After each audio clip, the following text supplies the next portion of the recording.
আসসালামু আলাইকুম প্রিয় দর্শক, সবাইকে স্বাগত জানাচ্ছি তুরস্ক থেকে। আমি জাহিদুল ইসলাম। ইরান আমেরিকা যুদ্ধের আজকে ১ মাস পূর্তি হয়েছে।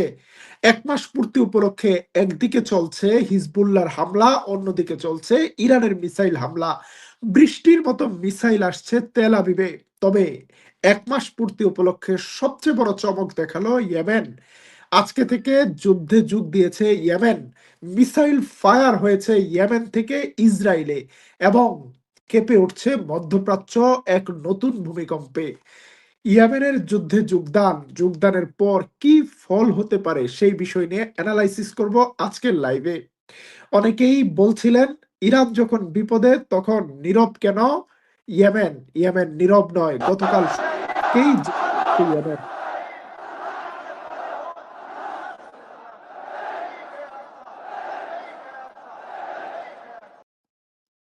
গতকাল জুমার নামাজের পর ইয়েমেনের রাজধানী সানায় লক্ষ লক্ষ মানুষ লাব্বাইক ইয়া আকসা স্লোগানে আকাশ বাতাস প্রকম্পিত করে তুলেছিল এবং সেখানে ইয়েমেনের আনসারুল্লাহ হুতি বাহিনীর কমান্ডার তাদের সাথে যোগ দিয়েছিল। গতকাল রাতেই একটি বিশেষ ভিডিও প্রচার করেছিল ইয়েমেনের আনসারুল্লাহ হুতি বাহিনী। আমরা তুর্কিপিডিয়ার টেলিগ্রাম চ্যানেলে সেই ভিডিওটি শেয়ার করে দিয়েছিলাম। সেখানে তারা স্পষ্ট দেখিয়েছে তাদের মিলিটারি পাওয়ার এবং তারা কি করতে পারে বাবেল বাঁধের প্রণালীতে। এই সব সংবাদ শুনে প্রমাদ গুনছে নেতানিয়াহু এবং ডোনাল্ড ট্রাম্প। ডোনাল্ড ট্রাম্প এখন কিছুটা আবল তাবল বকছে। তিনি এখন হরমুজ প্রণালীকে ট্রাম্প প্রণালী নামে ডাকছে। নিজের বাড়ির কাছে মেক্সিকো উপসাগরকে আমেরিকান উপসাগর ডাকার পর এবার হরমুজ প্রণালীকে ডাকছে ট্রাম্প উপসাগর। ট্রাম্প উপসাগরের নাম কি উপসাগর হয় এটার হিসাব চুকিয়ে দেবে ইরান। চলুন দেখে আসি কেমন চলছে যুদ্ধের মাঠ, কেমন চলছে ইয়েমেনের আনসারুল্লাহ হুতি বাহিনী এবং ইরানের অ্যাকশন। কোনটা দিয়ে শুরু করব আজকে? শুরু করছি লেবানন থেকে। ইসরায়েলি একটি ট্যাঙ্কে ঘায়েল করার ভিডিও প্রচার করেছে আজ লেবাননের হিজবুল্লাহ।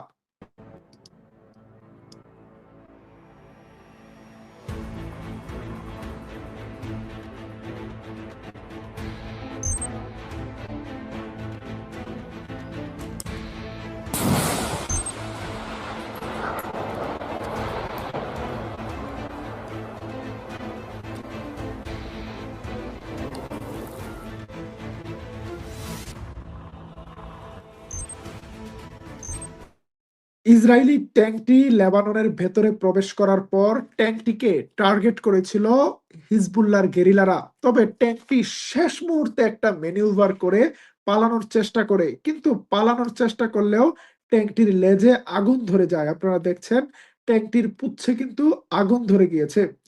এই ট্যাঙ্ক আর যাই হোক যুদ্ধের ময়দানে বিকল হয়ে গিয়েছে। গত কয়েকদিন ধরে লেবানন যেন পরিণত হচ্ছে মার্কাবা ট্যাঙ্কের গোরস্থানে। আফগানিস্তানের সোভিয়েত বাহিনী সরে যাওয়ার পর আফগানিস্তানে যেমন এক বিশাল ট্যাঙ্কের গোরস্থান তৈরি হয়েছিল, আফগান শিশুরা খেলতো সেই ট্যাঙ্কগুলোকে নিয়ে, ঠিক তেমনি একটি মার্কাবা ট্যাঙ্কের গোরস্থান তৈরি হচ্ছে লেবাননে।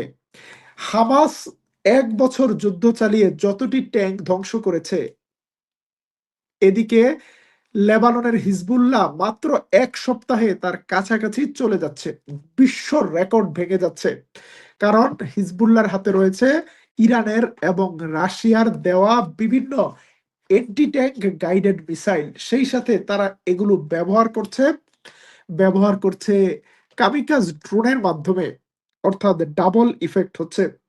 অন্যদিকে আনসারুল্লাহ হুতি বাহিনী যদি এই যুদ্ধে জড়িত অলরেডি হয়ে গিয়েছে, কি ইম্প্যাক্ট পড়বে সেই বিষয়ে তারা নিজেরাই একটি ভিডিও প্রচার করেছে। চলুন দেখে আসি ইয়েমেনের হুতিদের প্রচারিত ভিডিও।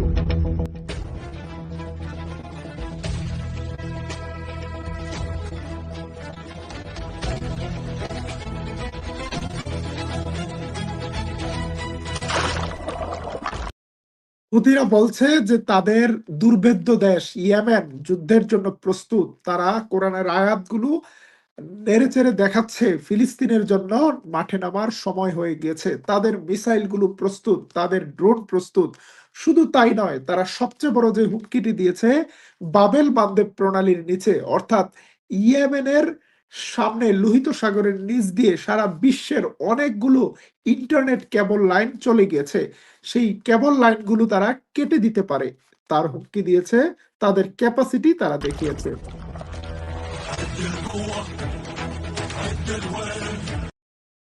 সেই সাথে মাটির নিচে তাদেরও যে বিশাল অস্ত্রের বহর রয়েছে, কামিকাজ ড্রোন রয়েছে, সেগুলো তারা দেখিয়েছে। তাদের অস্ত্রগুলো প্রস্তুত।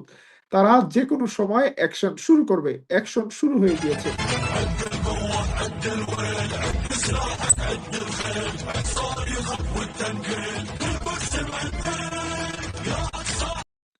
তারা বলছে যে তারা আকসার জন্য এগিয়ে আসবে এবং ইয়েমেনের আনসারুল্লাহ হুতি বাহিনী গতকাল তাদের একটি ভাষণ দিয়েছে। সেই ভাষণে তারা বলেছে অন্যান্য সকল ইরানি ইরানি প্রস্তাবের সাথে ফিলিস্তিনের মুক্তির প্রস্তাবকে তারা যুক্ত করেছে। ফিলিস্তিনের দখলদারিত্ব সরিয়ে নিতে হবে ইসরায়েলকে, নতুবা ইয়েমেনের মিসাইল আসছে ইসরায়েলে। الذي يهدد كل الأمة فإن القوات المسلحة اليمنية وحرصا منها على استقرار أمن المنطقة ووقف العدوان فإنها تؤكد على الآتي: أولا، ضرورة الاستجابة الفورية من العدو الأمريكي والإسرائيلي للمساعي الدولية الدبلوماسية لوقف العدوان على إيران وبلدان المحور। প্রিয় দর্শক, এদিকে মার্কিন যুক্তরাষ্ট্রের হামলা অব্যাহত আছে ইরানে। গতকাল ইরানের রাজধানী তেহরানের আল কাবির টেকনোলজিক্যাল ইউনিভার্সিটিতে হামলা চালিয়েছে আমেরিকান ফাইটার জেট। এর পাশাপাশি ইরানের ইস্পাহান শহরে বড় ধরনের হামলা চালানো হয়েছে। ইস্পাহান শহরের ইস্পাত কারখানাকে টার্গেট করে হামলা চালানো হয়েছে পার্চিন মিলিটারি বেজে। ইরানের বিরুদ্ধে হামলার একটি চিত্র আমরা আপনাদেরকে দেখাচ্ছি। এটি ইরানের ইস্পাহান নগরী। এই নগরীতে রয়েছে ইরানের সবচেয়ে বড় একটি স্টিল কারখানা। সেই কারখানাকে টার্গেট করে হামলা চালিয়েছে Israel American fighter jet. Iran জবাবে মধ্যপ্রাচ্য জুড়ে থাকা বিভিন্ন আরব রাষ্ট্রগুলোর স্টিল কারখানাগুলোর মানচিত্র প্রকাশ করেছে এবং ঘোষণা দিয়েছে এখন থেকে আর কারো স্টিল ফ্যাক্টরি অক্ষত থাকবে না। তারপর থেকে শুরু হয়েছে ইরানের হামলা। ইসরায়েল থেকে শুরু করে মধ্যপ্রাচ্যের বিভিন্ন দেশে কিন্তু ইরানের হামলা হয়েছে। আপনারা এই মুহূর্তে দেখবেন বাহরাইনে একটি তেল শোধনাগারে ইরানে হামলার পর এই রকম ধোঁয়া উঠেছে। শুধু বাহরাইন নয়, মধ্যপ্রাচ্যের অনেকগুলো দেশে হামলা হয়েছে, হামলা চলছে তেল আবিবে ইরানের মাল্টি ওয়ারহেড ব্লাস্টিক মিসাইল বিস্ফোরণের ফুটেজ এসেছে আমাদের কাছে। আমরা আপনাদেরকে যুদ্ধের সবশেষ সংবাদগুলো পাই করে জানিয়ে দেব। প্রথমে জানাচ্ছি, আরব আমিরাতে আজকে ভোররাত থেকে ঘোষিত হয়েছে কয়েক দফার হামলা, কিন্তু আরব আমিরাতের সেন্সরের কারণে সেই ছবিগুলো প্রচার হচ্ছে না। আবুধাবির খালিফা ইকোনমিক জোনে মিসাইল স্ট্রাইক চালিয়েছে ইরান এবং দফায় দফায় ইরানি মিসাইল ও ড্রোন আঘাত হানছে বাহরাইনের বিভিন্ন টার্গেটে। এদিকে লেবাননেও চলছে যুদ্ধ।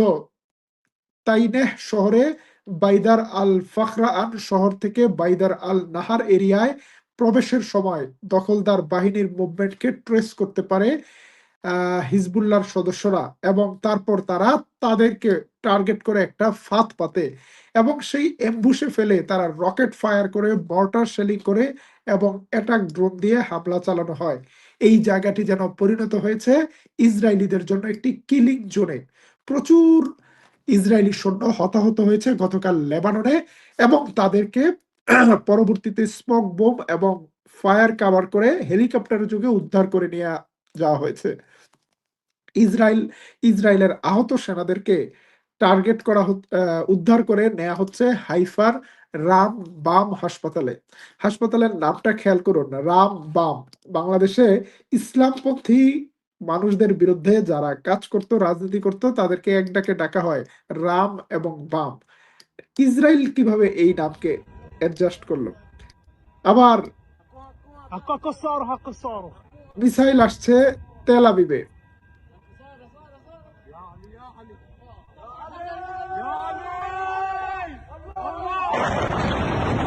এই সাথে এই মুহূর্তে যে মিসাইল দেখছেন সেই মিসাইল বাহরাইনে। গতকাল বাহরাইনে আমেরিকান বিভিন্ন টার্গেটে মিসাইল হানে এবং বাহরাইনে থাকা ইরানপন্থী মানুষরাই কিন্তু স্লোগান দিচ্ছে ইয়া আলী, বিভিন্ন ধরনের তাকবীর দিচ্ছে তারা। প্রিয় দর্শক, বাহরাইনের আল হাদিদ শিল্প এলাকায় গতকাল বিস্ফোরণ হয়েছে।